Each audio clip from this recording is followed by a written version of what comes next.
어렸을 적 사고로 부모님을 여인 지영이는 할머니와 둘이 살고 있었습니다. 경제적인 어려움은 있었지만 지영이는 음악을 듣는 것을 참 좋아했는데요. 마찬가지로 중학교 시절에 만난 은지도 음악을 좋아하여 둘은 단짝 친구가 되었습니다. 하지만 은지는 지영이와 다르게 집이 부유한 편이었는데요. 그럼에도 불구하고 은지는 지영이한테 편견 없이 친절하게 대해주었습니다. 서로 음악에 대한 얘기를 많이 나눴고 둘의 상황은 달랐지만 지휘자가 되고 싶다는 같은 꿈을 품고 있었는데요. 그러던 중 둘은 전국에서 유명한 예술고등학교에 같이 진학하게 되었습니다. 그곳에서 피아노 전공 수지와 바이올린 전공 미연이를 만나게 됩니다. 은지와 수지, 미연이는 같은 방에 배정받았고 수지와 미연이도 금수저로 태어나 부족함 없이 자란 탓에 부유했던 은지와 금세 친해졌습니다. 평소 지영이와 하굣길을 같이 했던 은지는 수지와 미연이에게 지영이를 소개해 주는데요. 처음에는 수지와 미연이도 지영이를 반기며 잘 지냈지만 학교가 끝나고 놀러가자고 말할 때마다 아르바이트 때문에 안 된다고 하는 지영이가 슬슬 불편해지기 시작합니다. 어느 날 학교 끝나고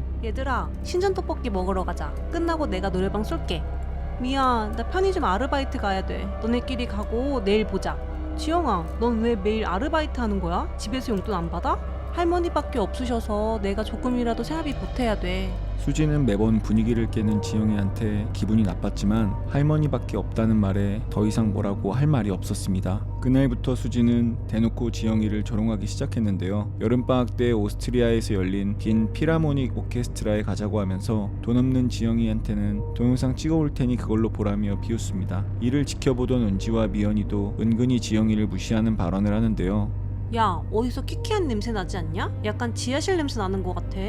누가 들어도 반지하에 살고 있는 지영이를 겨냥한 말이었죠. 이들의 괴롭힘은 날이 갈수록 정도가 심해졌습니다. 지영이가 아르바이트를 하고 있는 편의점에 가서 술과 담배를 팔아달라고 조르고 지영이를 배려하는 척 자신들이 먹다 남은 음식을 지영이 식판에 버리기도 했습니다. 결국 미성년자에게 술을 판매한 지영이는 편의점 아르바이트를 잘리게 되었고 친구들의 괴롭힘에 매일 울며 힘들게 시간을 보냈는데요. 그러던 어느 날 은지, 수지, 미연이가 갑자기 연주회 공모전을 참여하자고 합니다. 그러면서 메인 지휘자를 지영이에게 부탁하는데요. 다시 친구들과 행복한 추억을 쌓을 수 있다고 생각한 지영이는 눈물을 흘리며 고맙다고 합니다. 지영이는 은지, 수지, 미연이 외에도 다른 친구들에게 피해를 주지 않기 위해 누구보다 열심히 연습했습니다. 하지만 공연 당일 지영이가 받은 악보는 연습했던 것과 달랐는데요. 지휘자가 갈팡질팡하는 모습에 악기를 연주하는 친구들은 당황했고 끝내 연주회를 망쳤습니다. 당황한 지영이는 너네들이 그랬지? 왜 그랬어? 왜?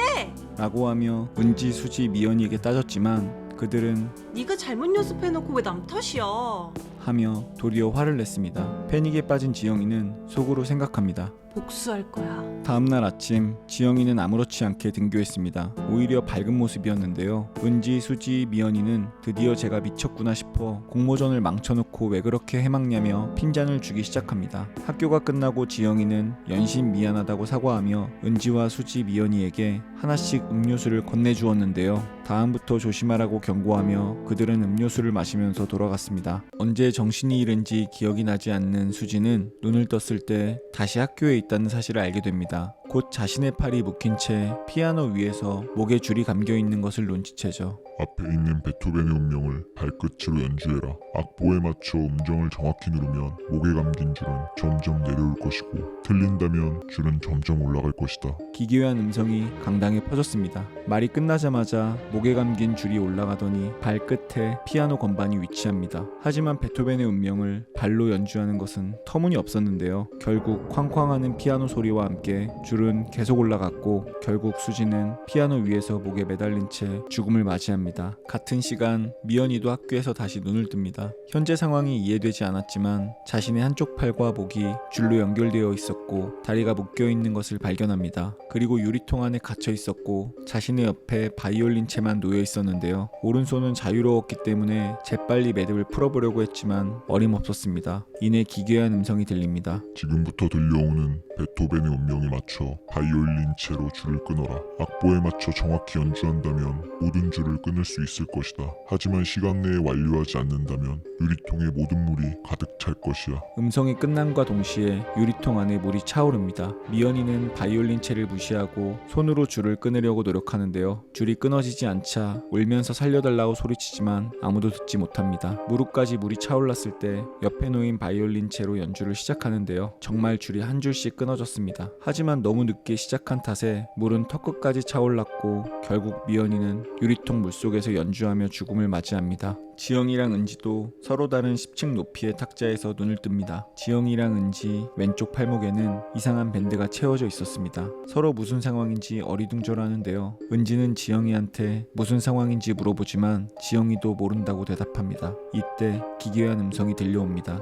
탁자 옆에 올려진 지휘봉으로 베토벤의 운명에 맞춰 지휘하세요. 특수 모션을 감지하는 장치로 정확히 지휘한 사람은 탁자가 멈추게 되지만 틀릴 경우 탁자는 계속 내려가 전류가 흐르는 물에 감전되게 됩니다. 이내 베토벤의 운명이 들려옵니다. 지영이는 곧바로 지휘봉을 들고 지휘를 시작합니다. 은지는 지영이 보고 미쳤냐고 하면서 주변에 살려달라고 소리치는데요. 지영이와 은지의 탁자는 계속 밑으로 내려갑니다. 연주가 끝나가고 지영이의 탁자는 멈췄지만 은지는 전류가 흐르는 물에 잠겨 죽음을 맞이합니다. 지영이는 울면서 이 상황을 해석하려고 했지만 무슨 일인지 도통 알 수가 없었는데요. 문이 열리고 준호가 들어옵니다. 사건의 전말은 이랬습니다. 처음 고등학교 입학 후 준호는 매우 내성적인 탓에 남들과 달리 주변에 친구가 없었는데요. 하지만 같은 반이었던 지영이는 자신을 편견 없이 대해주었습니다. 점심시간이면 서둘러 식당으로 가는 친구들과 달리 지영이는 준호에게 밥 먹으러 가자고 손을 내민 유일한 친구였습니다. 하지만 지영이랑 같이 다니는 무리들은 날이 갈수록 지영이를 괴롭혔고 힘이 없는 준호는 멀리서 지켜보기만 했는데요. 공모전 당일 바이올린 서브 파트였던 준호는 패닉에 빠진 지영이를 보고 복수를 다짐합니다. 모든 계획을 철저히 점검하고 혹시 지영이가 범인으로 지목될 가능성을 고려하여 지영이도 게임에 참여시켰는데요. 하지만 지영이에 설치된 물은 전류가 흐르지 않았습니다. 시간이 지나 다시 학교는 평상시와 같았는데요. 지영이를 괴롭히는 이들도 없었고 준호에게 여전히 친절했는데요. 어느 날 지영이가 준호에게 웃으면서 얘기합니다. 잘했어 준호야. 이상 신묘한 이야기였습니다.